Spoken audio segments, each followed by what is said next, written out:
Hi guys, Andy here. So obviously I get to try lots of phones, I get to review loads of different devices, thank you very much clove.co.uk, and usually I'm quite happy to get back to my main device. Last year it was the Note 3, I was relatively confident it would move on to being the Note 4, which it has done. All of the devices I tried, I was never really persuaded to stick with any of them, the Z3, the G3, the S5, I always went back to the Note 3. The Note 4's come along, I'm very happy with that, and again, nothing really challenging it until the Nexus 6 came along. Now I've got a bit of a quandary, so what I thought I'd do a video giving you some of my thoughts on the two different devices.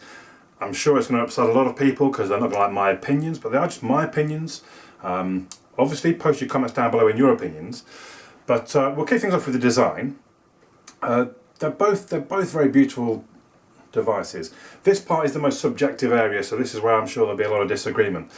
The Note 4, I do like the metal surround, and I do like the slabo phone, you may remember me talking about it, nice sort of flat design.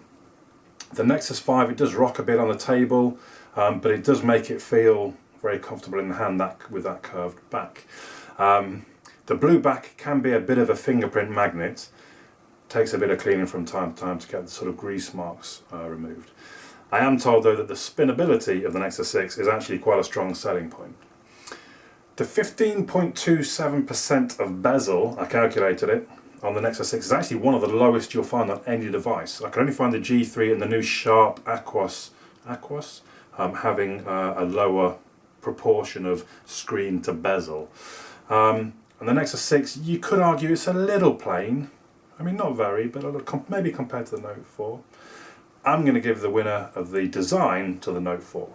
As I say, that's very much just a sort of a personal preference, though you may prefer the Nexus 6. Then we look at the hardware. They're actually very, very similar hardware-wise. The same chipset, the same processor, the same GPU, the same RAM, I believe.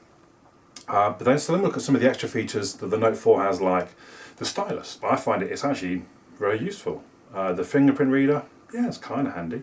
Some people think it's a bit gimmicky, but both of them actually I can put to use in my day-to-day use of the device. It does have a stunning screen, the Note 4.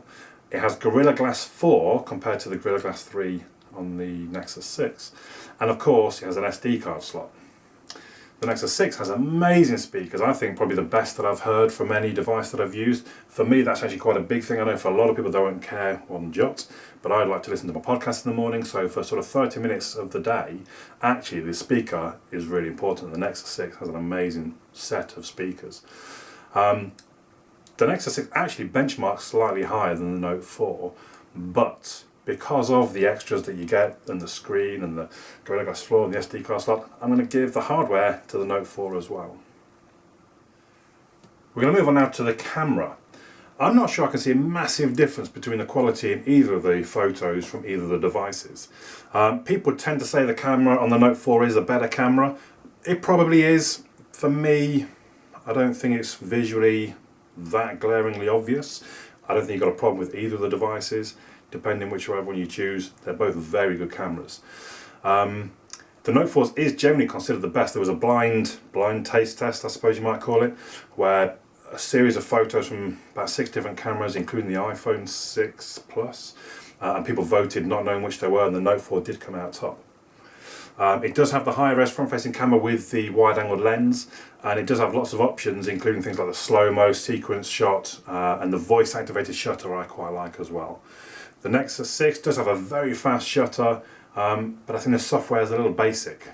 So, once again, I'm going to say the Note 4 wins in the camera department. It's not doing very well so far, but there's still plenty to play for. So, we're going to move on to actual performance. The Note 4 probably is the best, or the least lag-free experience you'll find with TouchWiz. I think it really is very smooth and very quick. But it just can't compete with Lollipop. Lollipop is such a slick operating system. My Nexus 6 is encrypted. A lot of people have complaints and they've seen lag and they've had to unencrypt it to get rid of that. I haven't seen that at all. It seems a beautifully slick, smooth operating system. And for me, relatively easy. Well, no. An easy decision is performance goes to the Nexus 6. We move on now to software. Software was a bit of a tricky one to judge, really. The Note 4 has a lot of extras. Some of Samsung's bloat, as many people call it, is actually quite useful. The windowed mode, very good on a device this size. The aforementioned camera app has lots of options that actually some of them are very useful. The stylus software, you know, there's a lot of crap in there as well, but actually there's a lot of very good stuff, and they've taken the time to implement some pretty good features. The Nexus 6 on the other hand has Lollipop. Beautiful operating system, looks very nice, very slick, very smooth, all well animated, and obviously it's going to get updates very quickly, well, instantly, as soon as they're available really. One of the first things it'll be on is the Nexus 6, which Samsung just cannot compete with. It will always be a month, 2 or 3 behind. So, because of that, I'm going to call it a tie on the software front. Last thing I'm going to judge it on is battery. So they both have whopping big huge batteries, which you'd imagine in devices this size. I'd heard a lot of negative things about the Nexus 6, so I was quite concerned on the third day. I was taking lots of photos, lots of videos, and I ripped through the battery in no time. But possibly that did some good, because the next day, some of the best battery life I've seen on any device. Since then, it's been okay, it's been good. I don't think it can really compete with the Note 4. Throw into that you've got the removable battery in the Note 4, so that gives you options. If you wanted to, you can carry the spare battery, spare fully charged battery, and swap it out if needed. So on the battery, has to go to the Note 4. So those of you out there with the better mathematical skills will realise the Note won 4 of them, the Nexus 6 only won 1, and then there was the one that was a tie. That should mean, well, it's an easy choice, just go with the Note 4. But there's just something about the Nexus. The operating system is so beautiful, it's all so slick. I put a lot of weight in how good a speaker is on a phone, and that's just amazing on the Nexus 6. Then on a personal note, because it's encrypted, actually I can have my work stuff on here. Because I've rooted this, I can't even encrypt it, so I don't even have that choice. So I suppose that's why I'm left with such a tough decision. Technically, I think the Note 4 is the better device, but there's certain things that I wouldn't say I need, but that I like, or that I put a lot of weight in, that the Nexus 6 does very well, which actually means for me, it's a really tough decision. Let me know your thoughts down below. Maybe I've helped you decide between the two. I think the Note 4 is a better device, but then at the same time, the Nexus 6 is just so beautiful. And it's a Nexus device. You get extra nerd points, I think, for owning a Nexus. So I still can't actually decide which I'm going to keep as my main device. Let me know your thoughts below. Maybe it'll help me choose. My name's Andy. I'll catch you all again soon.